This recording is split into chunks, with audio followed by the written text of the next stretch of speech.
que justo arrancaste. Sí. A ver, yo te digo, ya está grabando, listo, perfecto. La última. Bueno, yo ideé un proyecto que es una aplicación que está diseñada tanto para página web como aplicación para descargar en la Play Store, en el celular, en smartphone. Está pensada con un alcance o propósitos, un objetivo que apunte a tanto la salud, también un aspecto comunitario, social, en el sentido de los animales que están abandonados, que hay mucha negligencia de las personas que los tira, que los maltrata, los enferma, los envenena. Y además estos animales pueden producir enfermedades y daños en las propias personas en la comunidad. Y por un lado, quitando la salud, lo social eh, y lo moral de la cuestión, también hay un aspecto que puede ser cubierto de económico o comercial, porque pueden incluirse en la aplicación una funcionalidad que puede ser tiendas de ventas de productos en beneficio para ayudar a las ONGs, a los rescatistas, a cubrir gastos veterinarios, traslados, pagar todo esto, todos los insumos que necesitan y los servicios. Y por otro lado, generar una red, el objetivo es generar una red de ONGs, de personas, de voluntarios y de gente interesada que pueda acceder a la página web y a la aplicación y seleccionar. Voy a explicar un poco del diseño. Después les voy a mostrar un video de 3 fases distintas de este proyecto que ya empecé a programar, este software. Por un lado, vos podés cliquear, adoptar tránsito, y se genera una ventana emergente de un formulario para que la persona pueda completar con toda su información, incluso con un mensaje que esté destinado al email de las ONGs. Y también hay una sección que vincula y está todos los links externos a todas las redes de cada ONG y links donde vos podés acceder y generar donaciones. Y como había mencionado anteriormente, una sección que se puede incluir, que todavía no la programé, que sería de las tiendas, porque vi que muchas ONGs ofrecen productos como collares especiales para galgos o arneses, todas cosas así, cosas para el invierno, que todo ese dinero va a beneficio para cubrir los gastos veterinarios, poder vacunar a todos los animales, rescatarlos, sacarlos de la calle, de los basurales, curar sus enfermedades, hacer campañas de castración, porque eso también es un gran problema, porque al no haber ningún control y mucha negligencia en este aspecto, ahí se reproducen cada vez más los animales y la problemática sigue un ciclo que no termina nunca, digamos. Encima la gente, si no adopta, si no transita, si siguen en la calle, no los vacunan, sigue la cuestión en la salud, en la comunidad, en todos los aspectos. Perfecto, Natalia, está buenísimo. Después, digamos, a lo largo de las clases que siguen, mostraremos ahí el prototipo de la aplicación. Así que, bueno, si te parece, vamos a metodologías ágiles. Sí, a ver, comparto pantalla. Eh,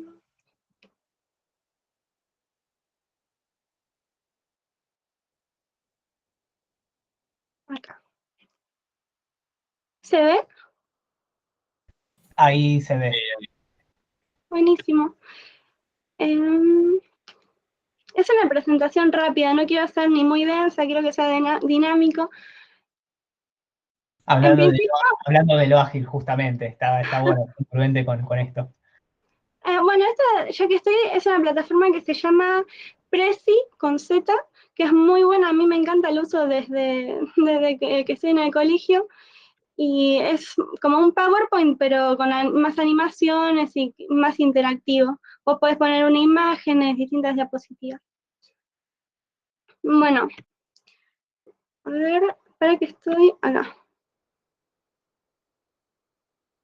Bueno, las metodologías ágiles, en principio, son un enfoque que está centrado principalmente en las personas que forman el equipo o el equipo, el Scrum Team o el equipo de Scrum, porque vamos a hablar específicamente de Scrum después, la autoorganización y la entrega de actualizaciones de este software, varias entregas en cortos plazos de tiempo. Usualmente son de 1 mes o menos. Por eso este curso hay que idear un proyecto, desarrollarlo, pero hay que pensar que los tiempos de estos desarrollos son bastante largos usualmente, para desarrollarlo, construirlo.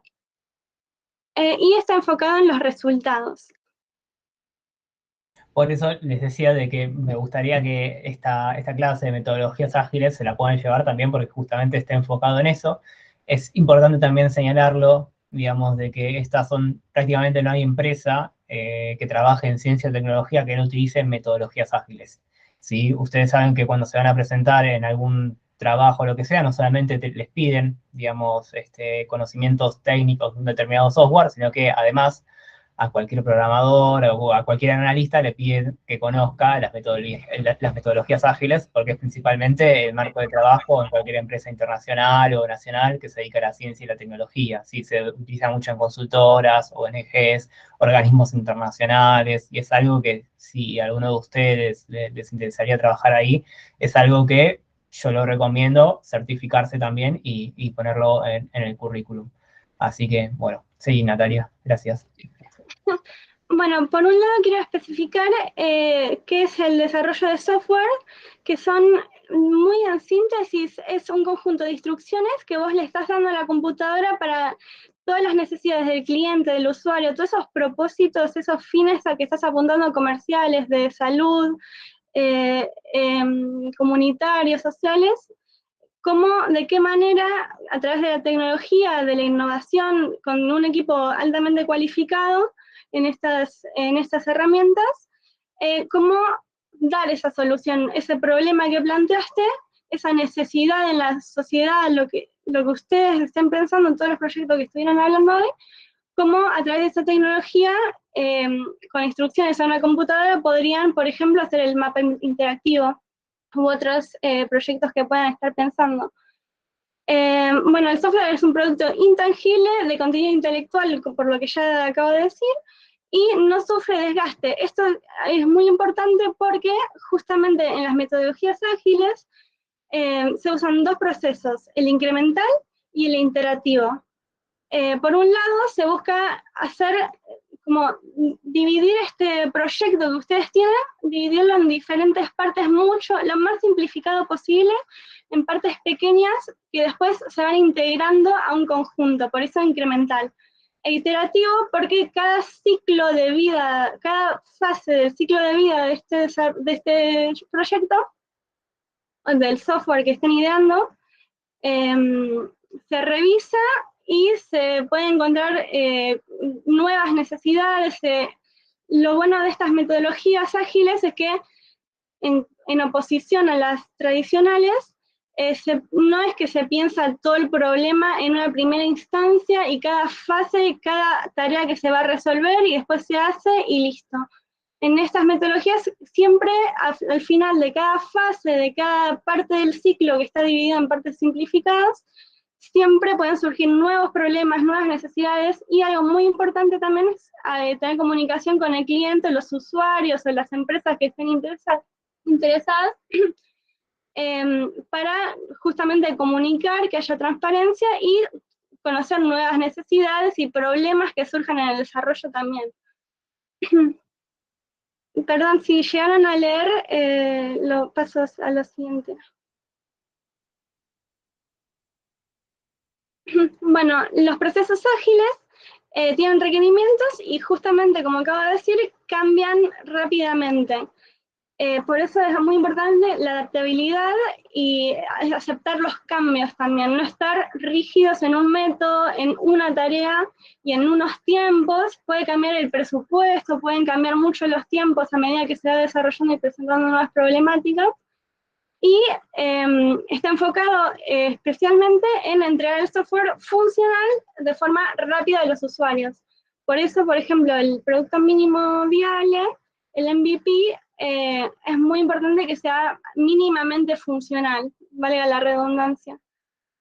Por ejemplo, yo cuando presenté la aplicación, además de presentar todo el escrito, todos los objetivos, las variables, los problemas, y todo el método que iba a seguir, que igual a medida que ustedes vayan trabajándolo, que está bueno que empiecen desde ya, primero pensando en el proyecto y después ya desarrollándolo, escribiéndolo un poco cada vez, porque siempre van a ir modificándose, que eso es lo bueno de este método, que es muy flexible y pueden ir modificando los tiempos, los procesos, las necesidades nuevas que surgen a medida que lo estén desarrollando y se encuentran en la experiencia con los problemas. Bueno, los procesos ágiles están basados en el manifiesto ágil, que presenta unos valores específicos. Por un lado, le da valor especialmente a los individuos, al equipo, como dije, a los clientes, al usuario, a la empresa, a los inversores, a todas las personas que estén involucradas, interesadas, y tiene que haber comunicación.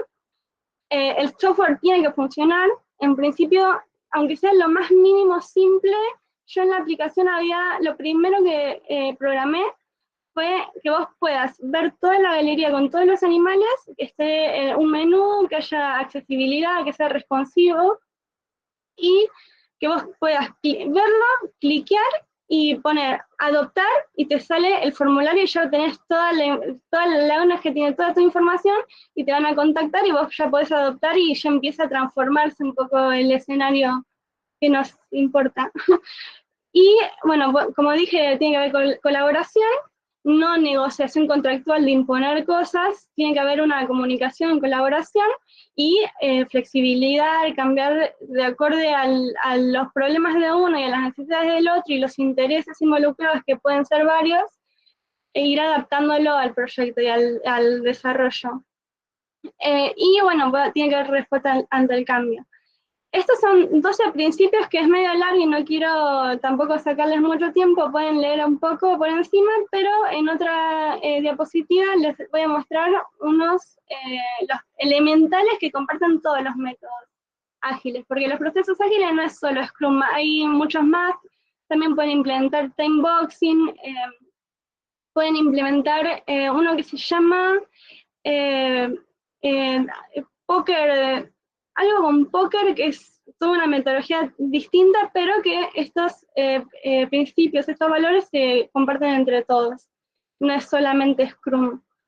Bueno, la participación del cliente, la entrega incremental, como ya les expliqué, enfocada a las personas, no a los procesos, rígidos, aceptar el cambio y mantener simplicidad, lo más simple posible, y a medida que haya una fase distinta del desarrollo, que se vuelvan a reunir, que se lo piensen, que trabajen en ello, la próxima vez se puede hacer un nuevo aumento de valor, incrementar otra vez el valor con respecto al trabajo anteriormente realizado, y que cada vez se vaya paso a paso, no empezar por todo lo complejo, lo más complejo del proyecto, porque se va a encontrar que va a ser muy difícil y van a tener muchísimos problemas. Primero hay que ir a lo simple, las funcionalidades más básicas, elementales, estructurales. Bueno, Scrum es el efecto más utilizado y es un marco de trabajo para abordar problemas complejos adaptativos y, como acabo de decir, de forma eficiente y creativa. Utilizando todas estas herramientas, tienen que obtener el máximo valor posible cada vez que se produzca un ciclo que se llama sprint. Ahora voy a hablar un poco más de eso. A través de cada sprint, cada ciclo, cada fase o parte del ciclo de vida del desarrollo, tienen que encontrar el máximo valor posible que se pueda sumar, presentarlo de vuelta, y al cliente, al equipo. También tiene que haber un consenso de qué es la definición de terminado, cuándo se terminó ese sprint, ese primer paso, esa parte del ciclo, y tiene que haber una estandarización, un consenso de diversos conceptos disculpen, que, que vayan, perdón, me distraje un poco con esto. Tiene que haber un consenso de los distintos conceptos y lo que se está trabajando en cada parte del proyecto. Hay distintos pilares, que es, como dije, la transparencia, la inspección, la revisión de cada una. Al final de cada parte de este proceso tiene que haber una revisión. Bueno, ¿cómo aumentamos el valor? ¿Cómo incrementamos el valor con este trabajo que hicimos en esta instancia? ¿Qué nuevos problemas surgieron? ¿Qué método mejor podríamos utilizar en diferencia del anterior para mejorar que sea más eficiente el desarrollo y conseguir en definitiva, en última instancia, el objetivo que estamos buscando con este proyecto. Y bueno, la adaptación, que hay que básicamente adaptar los métodos, adaptar los tiempos, el presupuesto, toda medida que sea necesario. Bueno, los sprints, como les dije anteriormente, son los ciclos que duran, son de duración fija, usualmente un mes o menos incluso. En este trabajo, en este seminario va a ser de un poco menos de tiempo, si es posible que presenten utilizando los sprints, que presenten qué avances, qué incremento en el valor de ese proyecto estuvieron realizando, semana a semana, si es posible, o cada 2 semanas, y se busca conseguir un resultado completo, teniendo este concepto de qué es completo, qué es finalizado, cuándo terminé y lo puedo presentar y seguir y evaluar lo anterior, qué nuevas necesidades y problemas surgieron.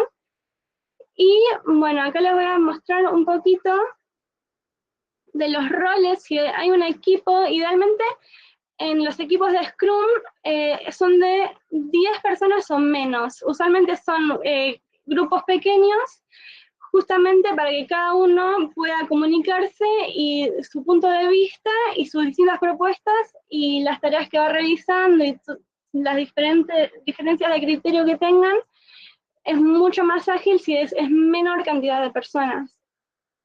Hay distintos roles, están los desarrolladores, que son los que desarrollan el software, toda la parte, las funcionalidades, la parte más pragmática, empírica, cómo están trayendo a la vida este proyecto y solucionando la problemática en la realidad.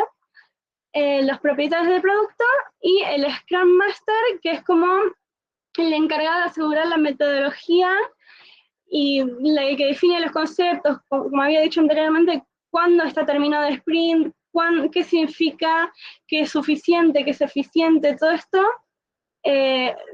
Todos estos ítems que les muestro ahora es lo que hace el Scrum Master. No tienen que memorizarlo esto, pero se los muestro. La duración del sprint, qué temas, qué tareas se van a tratar, qué objetivo tiene ese sprint en particular, por ejemplo, si hay bugs o errores o problemas, cuáles son y cuáles se van a tratar, cómo resolverlo.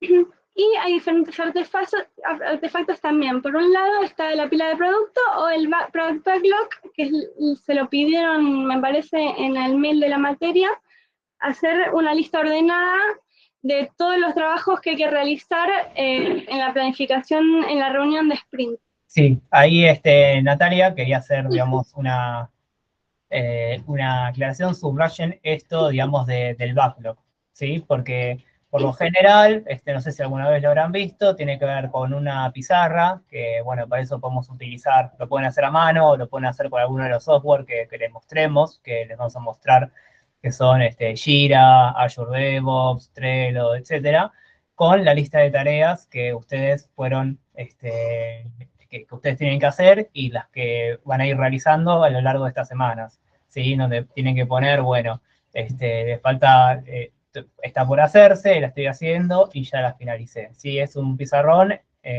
digamos que es lo que se denomina el backlog, y donde vamos viendo las tareas que ustedes fueron realizando y cuáles son las que faltan para poder terminar su producto mínimo viable. ¿Sí? Un poco la clase de práctico tiene que ver con eso, tiene que ver con hacer una breve sprint review, como decía Natalia, digamos, de ver qué es lo que se aprendió, cuáles son los comentarios acerca del sprint anterior, y por el otro lado tiene que ver con que vayamos al backlog y ver cómo ustedes van avanzando en ese proyecto, ¿sí? Sí, es muy importante implementar esta tecnología porque si no el proyecto los va a desbordar, me parece, depende de su complejidad, y para saber específicamente los tiempos a medida que se va desarrollando, bueno, cuánto me lleva a hacer esto, y después desarrollar tal funcionalidad y llevarla a cabo, cuánto tiempo, cuánto trabajo y cuántos errores después surgen. Eso es muy importante ya saberlo lo antes posible, para saber también cómo evitar para la próxima instancia, el próximo sprint, evitar nuevos errores y reducir en lo posible el margen de error que pueda haber y los problemas que puedan surgir. Ya cada vez que se avanza con cada sprint, vas teniendo muchísima información y sabiendo el paso, la forma en que se va desarrollando este proyecto. Y bueno, la pila de sprint delimita el trabajo necesario para alcanzar el incremento de valor en el proyecto, y bueno, como ya les expliqué, el incremento es ese valor agregado que le están dando al proyecto, al software. Y bueno, y hay algunos requerimientos y especificaciones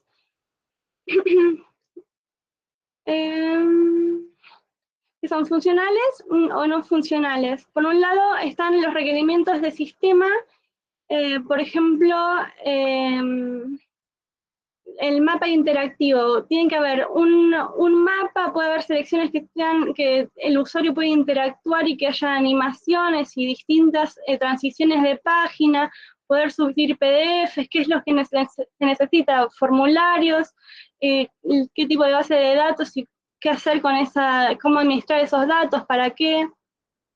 Y ya hay otras cuestiones que son no funcionales, que tienen que ver con los requerimientos más específicos de fiabilidad, de almacenamiento, cosas, el tiempo de respuesta. Eso tiene que ver mucho con las necesidades propias del usuario, o qué es el fin que quieren lograr con el proyecto, qué necesidad está resolviendo y qué necesita. Una respuesta más rápida, eso no importa, necesita muchísimo almacenamiento. En fin, privacidad, la seguridad, depende de qué es, puede requerir una seguridad mucho más fuerte. Bueno, y Perdón, por ahora eso es Natalia, todo. Sí, volvé si querés a la diapositiva anterior. dale. La última. Sí, justo la que mostraste recién, en donde estaban la parte de los requerimientos, Sí. y tiene que ver principalmente con la estimación de tiempos, ¿sí? Ustedes van a ver de que mientras más jóvenes son y mientras menos experiencia tienen, es la parte más difícil, que tiene que ver con la estimación de tiempos, ¿no? De cuánto tiempo voy a terminar, en cuánto tiempo voy a terminar tal tarea para poder proseguir para la próxima, ¿sí? Esa quizás es la parte en donde ustedes se pueden destacar profesionalmente, y lamentablemente muchas veces viene con la experiencia y de poder conocerse a uno mismo, ¿sí? La estimación de tareas y de tiempos es lo que más le suele llegar a traer problemas, ya sea a los desarrolladores, ya sea a los profesionales que participan de un proyecto de metodologías ágiles. Muchas veces Sí, que se resuelve, la forma en que se resuelve esto es con tarjetas, por ejemplo, donde se realiza una determinada tarea y los programadores muchas veces, sin comunicarse entre ellos, muestran una tarjeta, decir, bueno, yo creo que esto va a ser 2 horas, 3 horas, etcétera. Eso también va a variar en función del seniority que tengan, obviamente, si son diseñadores o desarrolladores senior, les va a llevar mucho menos tiempo que directamente un junior que está aprendiendo, pero yo lo que les puedo dar como consejo profesional, digamos, y esto, si bien las metodologías ágiles obviamente empezó como el desarrollo de software, después se expandió al resto de las industrias, ¿no? Y hoy es utilizado no solamente en el desarrollo de software, sino que, por ejemplo, había compañeros y compañeras que ya lo estaban utilizando en la administración pública. Hay una sugerencia siempre, es que en la parte de la estimación de tiempos hagan la mayor cantidad de preguntas posibles, ¿sí? Porque muchas veces lo que les van a preguntar es para cuándo tenés, supongamos en un trabajo que quizás sea más politológico, ¿en cuánto tiempo tenés realizado el informe? ¿En cuánto tiempo tenés realizado el análisis de datos? ¿En cuánto tiempo tenés realizado el mapa? ¿En cuánto tiempo tenés realizado, no sé, eh, este formulario, esta herramienta? Ustedes tienen que ser muy cuidadosos y tienen que poder preguntar acerca de las características del producto que les están exigiendo que ustedes puedan realizar. ¿Sí? ¿Por qué? Porque de eso va a depender de cuánto tiempo les lleve. Estas cosas por lo general se ganan con experiencia, de haber trabajado en muchísimos proyectos, de poder conocerse a uno mismo, y ver cuándo conocerse y poder estimar cuánto tiempo uno le puede llevar googlear, algo que no puede llegar a comprender, digamos. Pero eso es siempre un consejo de presten mucha atención a lo que tiene que ver con la estimación de tiempos para realizar una tarea y hagan la mayor cantidad de preguntas posibles. Si no les quieren responder las preguntas, o sea, la respuesta ahí sería, por ejemplo, supongamos, si les piden un informe y no les aclaran qué es lo que tiene que tener ese informe, y ustedes hacen preguntas y les pide y ven que su director, su jefe o el cliente no tiene como una precisión, ahí lo que deberían poder responder es, mira, como profesional no te voy a poder responder cuánto tiempo me puede llevar esto porque yo no tengo los requisitos funcionales y no funcionales de lo que vos me estás pidiendo, ¿sí? Pero es interesante, digamos, que ustedes puedan hacer la mayor cantidad de preguntas posibles y también poderse plantar para no perder tiempo ustedes y para poder realmente dar una estimación confiable de cuánto tiempo les lleva hacer eso, ¿sí? Pero nada, era ese comentario, Natalia, bueno, la parte de la estimación de tiempo es clave y muchas veces lo que te puede Sí. llegar a destrozar un proyecto, la estimación de tiempos.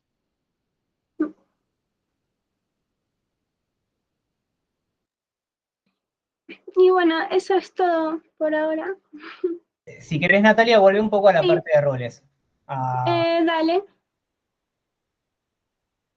Acá o eh, específicamente de Scrum Master. sí, ahí. Eh,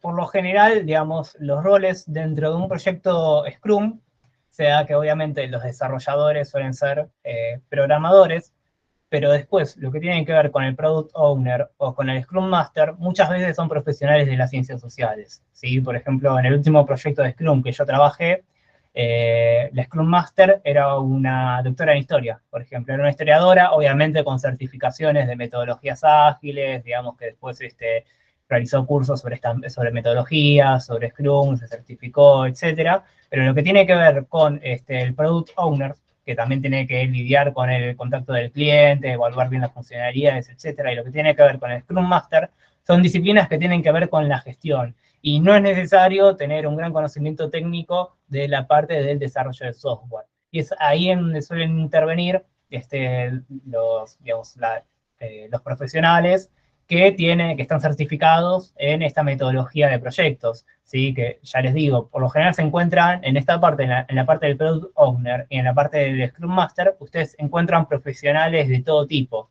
¿sí? Porque por lo general uno lo primero que hace es egresarse de una carrera de grado y después buscar certificaciones o posgrados, etcétera.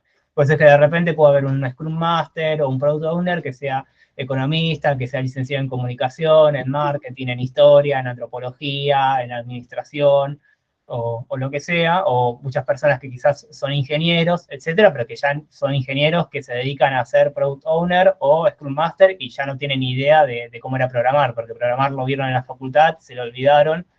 Como ustedes el día de mañana se van a olvidar que a grandes rasgos qué era lo que decía Aristóteles o qué era lo que decía Platón, porque ya un punto de los años pasan que se lo olvidan, pero lo que te mantiene vigente en la memoria es lo que vos haces en el día a día y lo que sos profesionalmente. Por eso es que también, si a alguno le interesa la gestión, digamos, la gestión de proyectos, sepan que hay un campo abierto para el profesional de las ciencias sociales, así como les decía, en Design Thinking, principalmente esa metodología que, que está muy abierta para los profesionales de ciencias sociales, porque es prácticamente eso, son técnicas de investigación de antropología.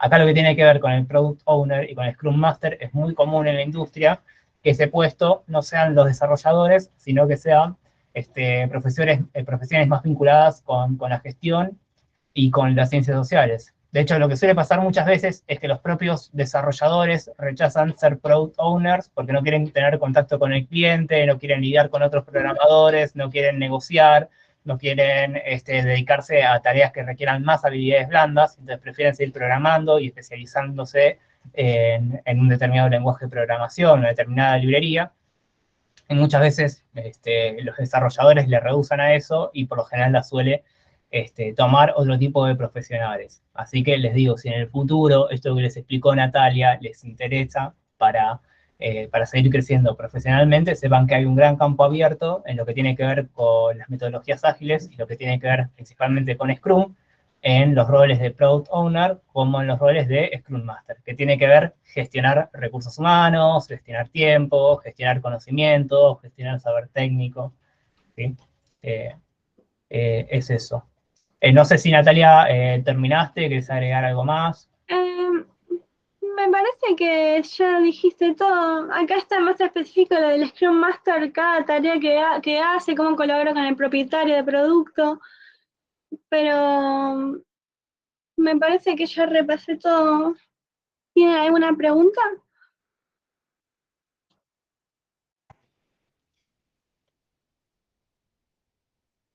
En principio, ¿quiénes trabajan con metodologías ágiles? Yo me acuerdo que en la primera clase habían mencionado varios que trabajaban con metodologías ágiles. Adrián, yo me acuerdo que vos estabas trabajando, ¿no? ¿Con eso? Sí.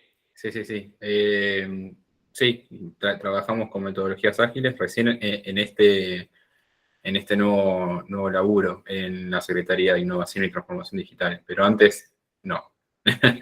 ¿Y cómo es tu experiencia, digamos, trabajando con metodologías ágiles? ¿Fue difícil de aprender? ¿Te costó un poco? ¿Sentís que hay alguna mejora en el proceso de gestión o no? Quizás te parece que no sirvió para nada.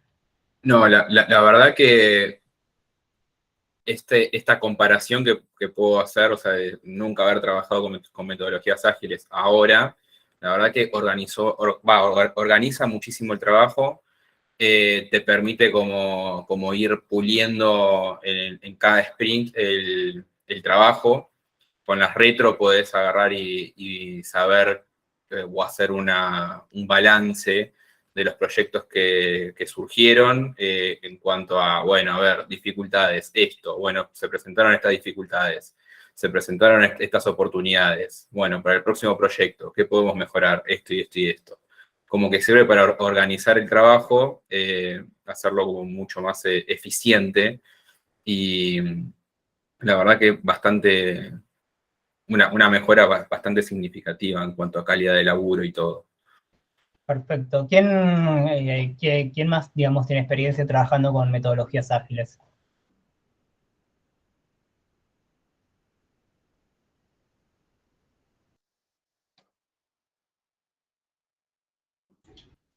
¿Nadie más? ¿Nadie más? ¿Y habían escuchado hablar de metodologías ágiles o es la primera vez en ese seminario que escuchan hablar de metodologías ágiles?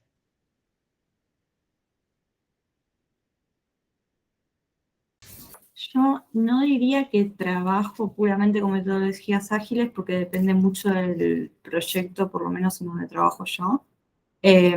Sí hice un curso en Coder House y lo estoy tratando de implementar, pero como soy la única persona que lo sabe, está un poco difícil, pero sí me parece muy interesante. ¿Y por qué decidiste aprender metodologías ágiles?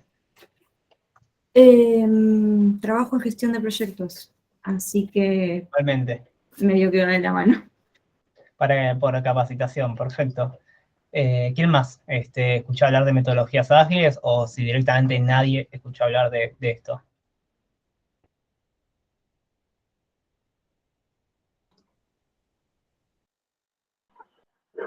En mi caso sí lo escuché, es algo no, sé que se utiliza, sé que es una herramienta que está buena, pero en mi caso no la utilizamos porque en sociedad civil no utilizamos otras metodologías, porque también los equipos son mucho más chicos, entonces trabajamos más en equipos, en entornos, también plataformas y organizamos el trabajo desde ahí.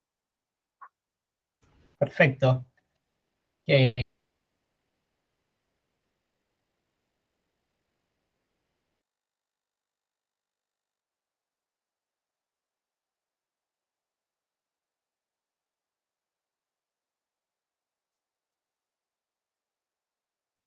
Se perdió, ¿no? La conexión. Sí, no se te oye, Juan.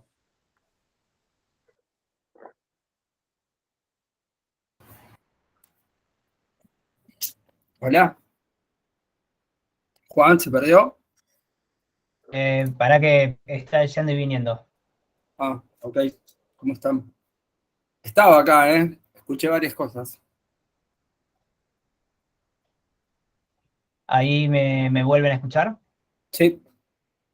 Perfecto. Bueno, quería saber quiénes eran los que nunca escucharon hablar de metodologías ágiles. Andrea, Sí, yo nunca escuché tampoco. Laureano, bueno, No, Anaí, yo tampoco. Diego. Yo tampoco. Yo tampoco. le abro el micrófono a Diego primero y después a Rolando para ver qué.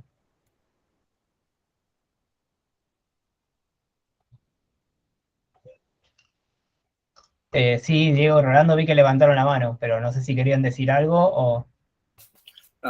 Me parece que decían que no habían escuchado hablar. Hola, no, sí, claro. La verdad es que yo nunca, bueno, mucha de la terminología y los conceptos que están utilizando no me son para nada familiares. En general con la tecnología no tengo muy buena relación, con las cuestiones tecnológicas en general. No Pero deja, sí, no deja de ser raro, ¿no? En algún punto, porque una de las principales características o una de las principales salidas laborales que uno podría pensar en la carrera de ciencia política es que te enseñan a gestionar, ¿no? A gestionar recursos en función de llegar a un determinado objetivo. Y en algún punto no deja de ser raro, digamos, que principalmente las metodologías o la metodología que se enseñe, si es que se enseña alguna metodología, tenga que ver con el PMO más clásico, ¿no? Con la metodología de proyectos más clásica. Si bien Natalia un poco lo mencionó previamente, el manifiesto ágil fue un antes y un después en lo que tenía que ver con la ciencia de la gestión. ¿Sí? Porque antes lo que se utilizaba era la metodología tradicional, sobre todo representada en la metodología de cascada, que era primero se tenía que planificar, se levantaban los requerimientos, había que pensar muy bien el proyecto, tenía unos pasos que eran bastante rígidos, se empezaba a planificar en enero, se terminaba ejecutando en noviembre, y cuando por fin el producto veía la luz, los tiempos cambiaron, digamos, cambió el mundo, cambió todo, cambió el contexto de la empresa, cambió el cliente, cambió el gobierno, o lo que sea, y las características que tenía que tener ese producto por el cual tanto se planificó, dejó de existir. Y ese manifiesto ágil fue realmente un antes y un después en la ciencia de la gestión, porque era una serie de CEOs, de gestores que se reunieron una vez, porque directamente tenían una visión que era muy diferente a lo que era la disciplina dominante, la gestión de proyectos, que tenía que ser hiperrígida, que había que tener una planificación prácticamente casi soviética, digamos, en las empresas hiperrígidas, que no se adaptaban al cambio. Imagínense de repente no adaptarse al cambio en el año 2023, ¿no? Eran empresas que a la larga se terminaban fundiendo. Por eso es que las principales empresas que los empezaron a adoptar tenían que ver con empresas tecnológicas. ¿Por qué? Porque justamente la tecnología vivió en las últimas décadas un aumento, digamos, un crecimiento que era exponencial, ¿no? Y características que cambian todo el tiempo. Y de repente ese universo o ese mundo que cambiaba todo el tiempo, no solamente, digamos, esa dinámica no solamente se reflejaba en el sector de la tecnología, sino que prácticamente vivimos en una sociedad que cambia todo el tiempo. Y de repente todas las industrias, la industria de energía, la industria alimentaria, la administración pública, el sector de las ONGs, y prácticamente todos los sectores hoy por hoy tuvieron que migrar a este tipo de metodologías, ¿no? Que además cada vez crecen en mayor popularidad, digamos. Hoy sería raro que en una empresa internacional o una multinacional no se esté aplicando metodologías ágiles, porque también es lo que les permite poder adaptarse al cambio. ¿Sí? Por eso es que fue, digamos, prácticamente una revolución para lo que tiene que ver con las ciencias con las ciencias de la gestión. Inclusive hoy, al momento de planificar una política pública, lo primero que pensamos es, bueno, hay que estar un año planificando y la política pública se implementa un año después y la sociedad cambió, eso ya no es más útil, se solucionó el problema, explotó por otro lado, etcétera. Ese exceso de planificación por el cual muchas veces uno está chipeado, ¿no? Por eso es que nosotros, desde esta materia, vamos por un enfoque ágil, que no se queden planificando y pensando ideas 2 meses, sino que puedan implementar lo más rápido posible. Ahí te dejo, Gastón. Bueno, no, primero que nada, que quería que escuché ahí la clase de Natalia, te quiero agradecer, Nati, que fue buena la clase. Felicitaciones a la primera clase, Ay, así que nada. gracias, Buenísimo. no fue perfecto, pero hice lo posible. La primera clase de Natalia yo creo que fue muy buena. Ay, gracias. Bueno, no, y después para seguir con lo que con lo que decías también, Juan, y con esto de por qué también a nosotros nos interesa, también es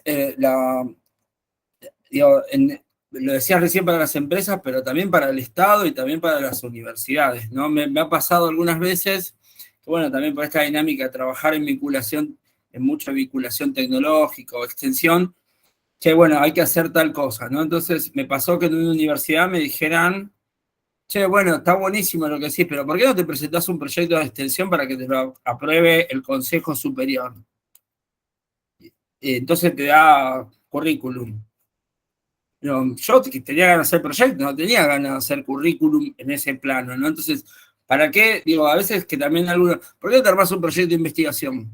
Yo quiero hacer esto, no es que quiero armar un proyecto de investigación, no quiero ser un investigador, o que necesito hacer esta cosa, tengo ganas de hacerla, ¿no? Y el Estado también a veces tiene ese problema, ¿no? Por ejemplo, todas las convocatorias para tener financiamiento.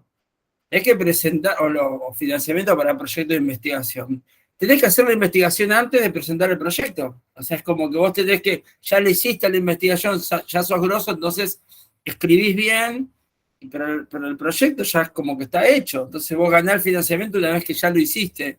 O después, o también para el Estado, ¿no? Tener que, son ventanillas que se abren solamente anualmente. Ahora hay algunos que han cambiado a tener ventanilla todo el tiempo abierta, pero la verdad es que una sola vez al año, si no te presentás ahí, no podés ganar toda la cantidad de cosas que tenés que escribir. ¿No estaría más bueno por ahí una entrevista? Che, ¿qué querés hacer?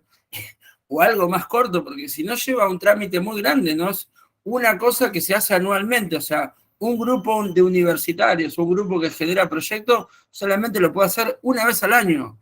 Es la verdad que es muy poco, digo, si uno quiere hacer cosas, ¿no?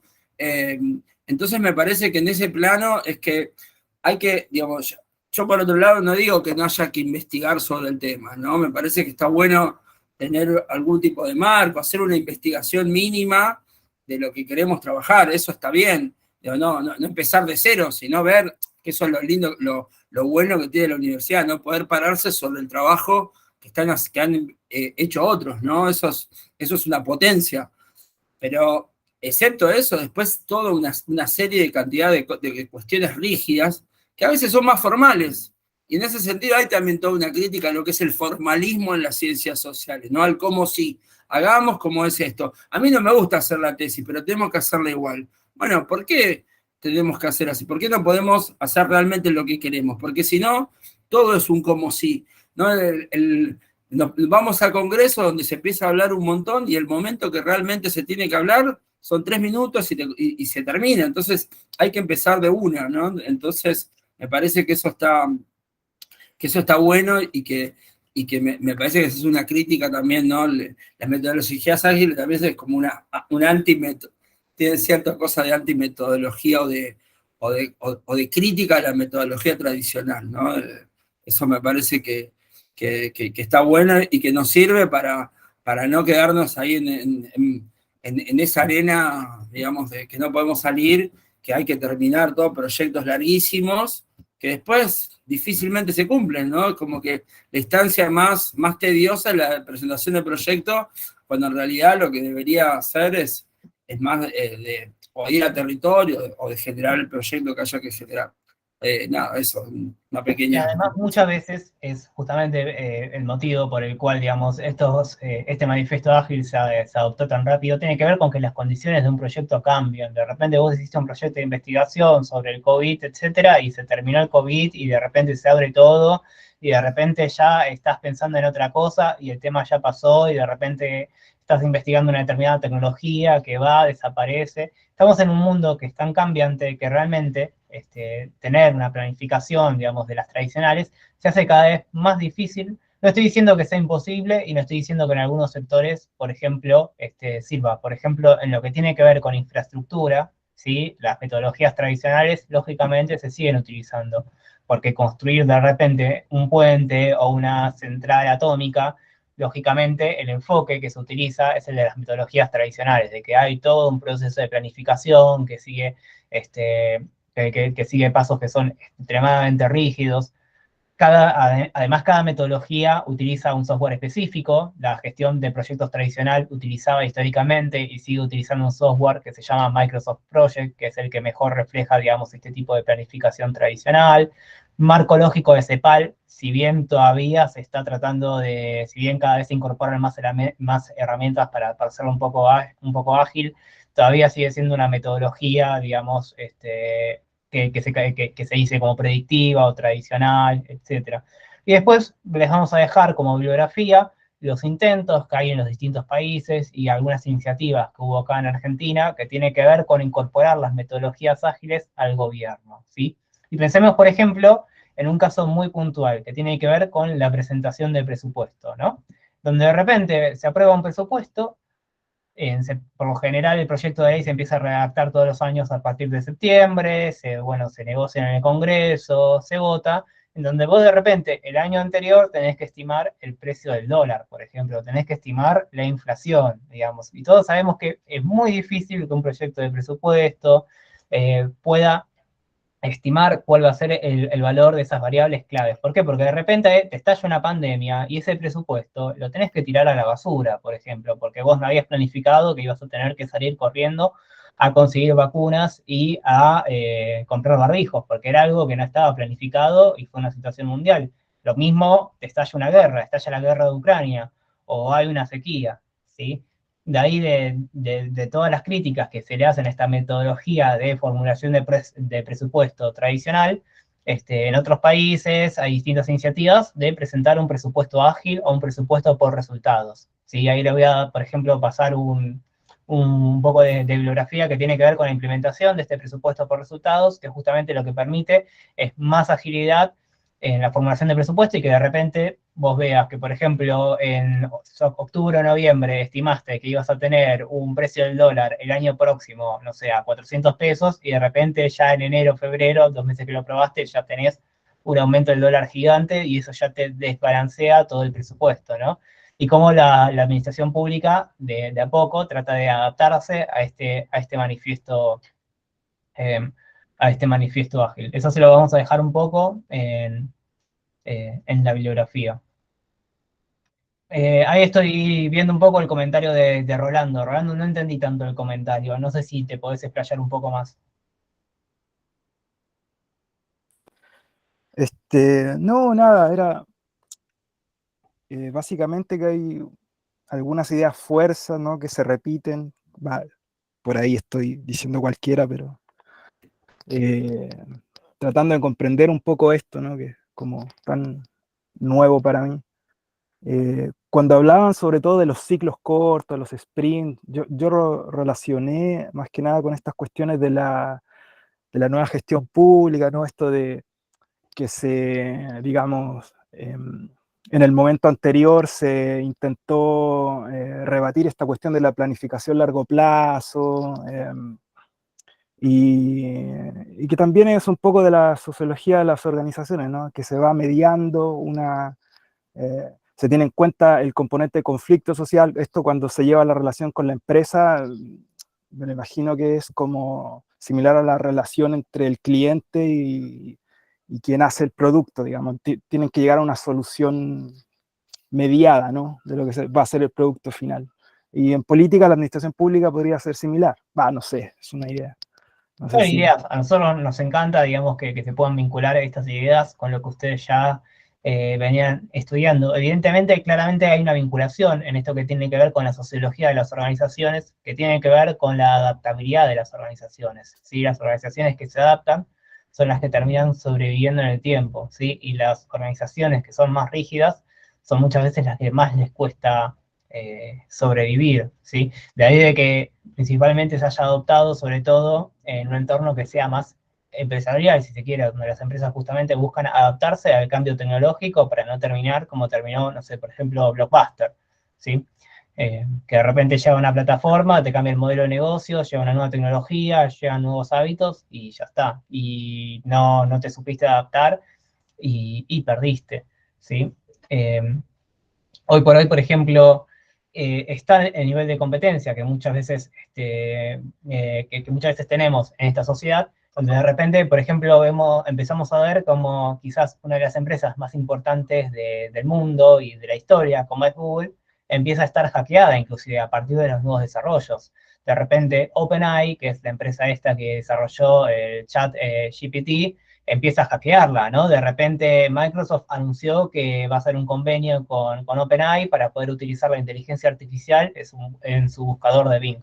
De repente, algo que pensábamos que iba a ser invencible, como iba a ser Google, empieza a caer un poco el valor de las acciones, y de hecho Google llamó acaba de llamar, digamos, a sus fundadores, a Larry Page, etcétera, para que vuelvan para ver cómo le hacen frente a este nuevo desafío, ¿no? Con esta nueva inteligencia artificial que surgió. Y de repente vemos como todas las empresas empiezan a adaptarse a este cambio tecnológico. Y el Estado, lógicamente, va a tener que empezar a adaptarse también, ¿sí?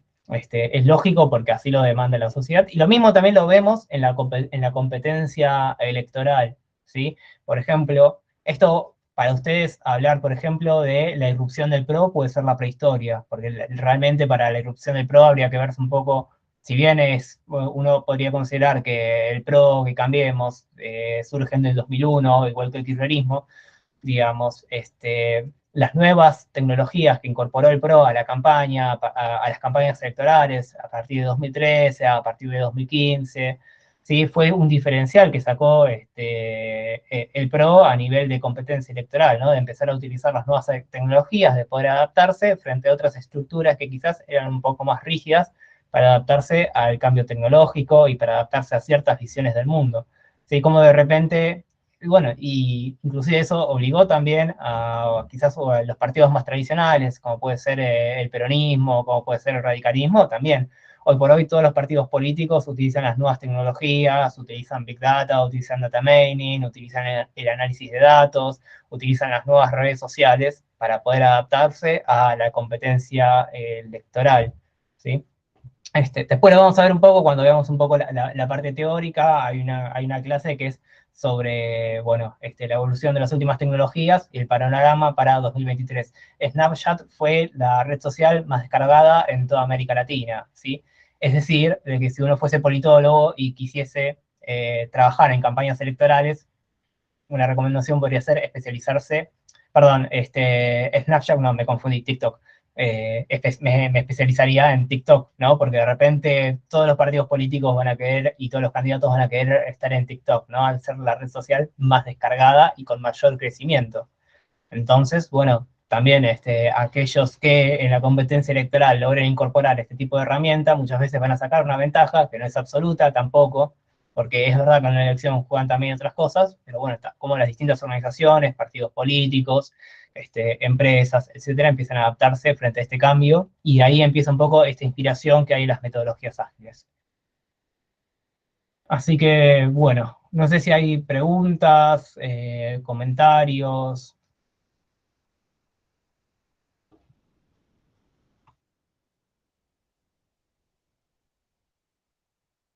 Bueno, entonces lo que vamos a hacer es, aquellos que ya presentaron una idea proyecto, les vamos a acercar un poco de material para que sigan poliéndolo, y bueno, todos aquellos que no presentaron las ideas proyecto van a tener un poquito más de tiempo para ir pensándolo y poder presentarlo el martes en la clase de práctico. Les vamos a dejar un poco de bibliografía de metodologías ágiles, también para que puedan seguir explorando. Hay un montón de certificaciones por si quieren seguir aprendiendo del tema. Y bueno, nos volvemos a ver el próximo martes. Entonces, buen fin de semana y muchas gracias, Natalia. Chao. Chao. Hasta luego, muchas gracias. Chao. Nos vemos. Profe, ¿me permites un momento? Cualquiera de los dos, Natalia. No, cualquiera de los dos, no importa. Sí, ¿Cómo estás? decime, Cualquiera de los dos. ¿Cómo están? Gracias por la clase. Y nada, que quería consultarles respecto de justamente de la idea del proyecto, porque pues antes de decirla en público, antes de todo, porque pues yo, como te dije, yo estoy estudiando, estoy bastante desactualizada en lo que estoy haciendo y quiero saber si estoy tomando el rumbo. A mí me interesaría tomar la población discapacitada. Me Sí. interesa porque siento que hay una problemática muy grande en cuestiones de movilidad. En cuestiones de movilidad en cuanto al servicio de transporte. Yo estuve tratando de buscar cifras, de buscar estadísticas, y digamos que la principal queja de ellos es el acceso al transporte público, el acceso a trenes, el acceso a subtes, a taxis. Sí, una persona, no sé, una persona que va en silla de ruedas se puede demorar el doble, el triple esperando un taxi para que lo lleve, mientras, ¿sí me entiendes? Porque ponen todos los peros habidos y por haber. Mi idea, o sea, yo quería como partir de dos cosas. La primera, siento que se me va muy amplia, se las digo igual, siento que se me va muy lejos. La primera yo la había planteado desde ambas enfocadas a lo mismo, un servicio de transporte enfocado exclusivamente para la población discapacitada, pero como desarrollado desde el gobierno, ¿sí me entienden? Como si fuera una plataforma. Claro, o sea, Una plataforma solo una para... plataforma desarrollada del gobierno como si fuese un servicio público. Exactamente, pero exclusivamente para personas en estado de discapacidad. Independiente, X, de motora, auditiva, visual, ¿sí me entiendes? Eso por una parte. Yo estaba pensando inicialmente enfocarlo hacia la ciudad y estaba pensando enfocarlo, digamos, con las personas migrantes. ¿Para qué? Para que cuando las personas migrantes llegaran, es muy difícil, o sea, para uno como extranjero es muy difícil ubicarse inicialmente, ¿cierto? Sea lo que sea, no sé, el trabajo que siempre te tienden a ofrecer es mesero, vendedor, ¿sí me entiendes? Entonces, eso yo lo veía como desde una forma de capacitar a la persona o sea, primero, capacitar a la persona, obviamente, en historia, digamos, en las cosas de la ciudad, en cosas al respecto de este tipo ¿cómo se dice? Sí, de condición, sí, se puede decir de alguna forma. Pero ya lo estaba viendo muy amplio y ya, o sea, ya yo mismo me puse el limitante porque pues igual no todos tienen... Sí, la primera quizás me pareció, digamos, si bien obviamente es valorable, digamos, lo que propones, digamos, de solucionar la vida a este sector. Yo trabajé mucho con personas con discapacidad, digamos, de hacer relevamientos, censarlos, después les brindábamos tecnología, software específico, o sea, trabajé muchos años. Es hiperinteresante, es una población quizás que muchas veces la política pública hace de lado, está buenísimo, pero bueno, que el gobierno desarrolle todo un servicio, digamos, ya como producto mínimo viable de la materia, claro. No vas a llegar. Ahora, no. lo segundo que estabas diciendo, mi idea, o sea, por eso... Justamente ahí es donde te digo, ahí me puse yo el limitante porque obviamente es una cosa muy amplia y para terminarlo en la materia, pues no. Igual yo pienso que lo mío, digamos, en principio sería el aval del proyecto, ¿sí me entiendes? Y lo otro, entonces, yo lo reduje a esto, yo lo reduje al sector turismo en cuanto a posicionamiento de la ciudad en diferentes lugares, o sea, ya en capital o en provincia, habría que ver cuál es más factible. O sea, desarrollar un servicio enfocado al transporte para personas discapacitadas, pero en principio yo diría que es como proyecto, ya para más adelante, bueno, si se puede desarrollar la aplicación, si se puede desarrollar una plataforma, no sé qué tan perdida esté. A mí se me ocurre que una forma de que sea viable es, por ejemplo, una aplicación que la descarguen gente o no vidente o que no pueda escuchar o con problemas de movilidad. Y, por ejemplo, la aplicación incluye qué transportes sí tienen. Por ejemplo, hay colectivos que sí tienen para gente discapacitada en silla de ruedas, que el chofer o capaz que alguien, también depende de gente con la voluntad, ese es el problema. Capaz que un pasajero, si tiene la voluntad, agarra y abre el coso para que baje la persona en silla de ruedas o con movilidad reducida. Capaz una aplicación que te diga todos los transportes o los colectivos que sí tienen esa función, los lugares que sí tienen las rampas, etcétera. Eso me gustó, digamos, una aplicación, digamos, que difunde información acerca de medios de transporte accesibles. Claro, y me imagino que si ven que hay mucha gente, mucha población que la descarga, que la utiliza, muchos usuarios que justamente la necesitan, y estás resolviendo una problemática muy importante, si ven que mucha gente lo utiliza, puede que o el Estado o alguien lo financie y lo puedes desarrollar tranquilamente.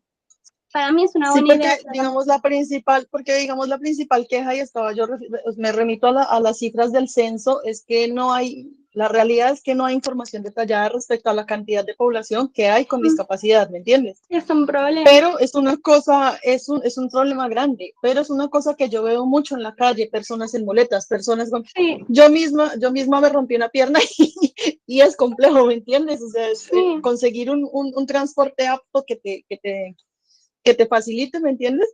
Te hago una Obvio, lo pregunta, mío fue temporal, May. pero hay personas...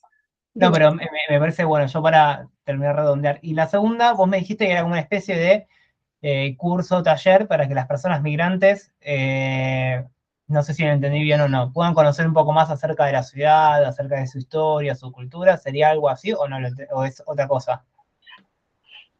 Sí, lo entendiste bien, pero era enfocado a lo mismo, enfocado a que, digamos, mientras se ubicaban laboral, o sea, tuvieran otra alternativa de trabajo, ¿entiendes? Pero enfocada al servicio de la población en condición de discapacidad. Pero yo misma me bloqueé ahí porque, como te digo, Enfocada al no todas las servicio de personas población tienen con la voz. discapacidad. Claro, pero no todas las personas tienen, o sea, me tocaría, las razones por las que llegan, el tiempo que van a estar, o sea, eso digamos que es un sesgo, ¿sí me entiendes? Entonces, por eso, comillas, lo descarté y me enfoqué más, o sea, lo reduje a turismo, eso, a posicionar a la ciudad, porque obviamente, si digamos, si la ciudad ¿cómo lo digo? Es un modelo que se puede retomar en otras partes. Si funciona, si lo aplican acá, yo lo digo con el gobierno porque, bueno, digamos por hacerlo legal. O sea, ¿sí me entiendes? Por eso yo lo digo con el gobierno, no pero... entiendo, o sea, ¿sería una aplicación, una página web? ¿Qué es lo que sería? ¿Un servicio? Esto. Una aplicación que tenga o sea, puede ser la aplicación, obviamente, a ver, ¿cómo te lo digo? Como una especie de Uber, si me lo entiendes así, una aplicación que esté al servicio de las personas y que tenga, y obviamente ¿Y qué que te información va a indique mostrar la aplicación? lo que tú me dices, transporte accesible. Obviamente, si se lograra que hubieran carros, porque mira, en Uber, por ejemplo, yo estaba mirando en México y en México solamente en Uber funciona como transportas a una persona con problemas auditivos, transportas a una persona con problemas visuales, te indican qué hacer, ¿sí me entiendes? Pero en ninguna parte hay como un precedente donde tú digas, hay autos es un servicio exclusivo de taxis o de autos o de Uber como un Uber, para pero ellos. para discapacitados. Exactamente. Sí, yo quizás iría, digamos, por una aplicación que muestre los lugares o los medios de transporte que son, digamos, accesibles o que están preparados para las personas con discapacidad. Y una forma, por ejemplo, de monetizarlo es empezar a que también, no sé, Uber o, no sé, servicios de remises o autónomos que tengan un auto, que estén dispuestos a llevar a esas personas, puedan promocionarse ahí, ¿no? Como decir, bueno, este es el transporte público que es accesible para las personas con discapacidad y además también te ofrezco este servicio que está orientado a que las personas con discapacidad puedan ser transportadas a partir de digamos, de estos choferes, estos conductores, etcétera. Pero me parece que está bien, que, digamos, que lo estás enfocando bien, siempre trata de ofrecer, digamos, algún producto o algún servicio concreto. Siempre, Claro, porque yo pienso que es algo que agrega valor y aparte presta una función social. O sea, pues fue como mi perspectiva.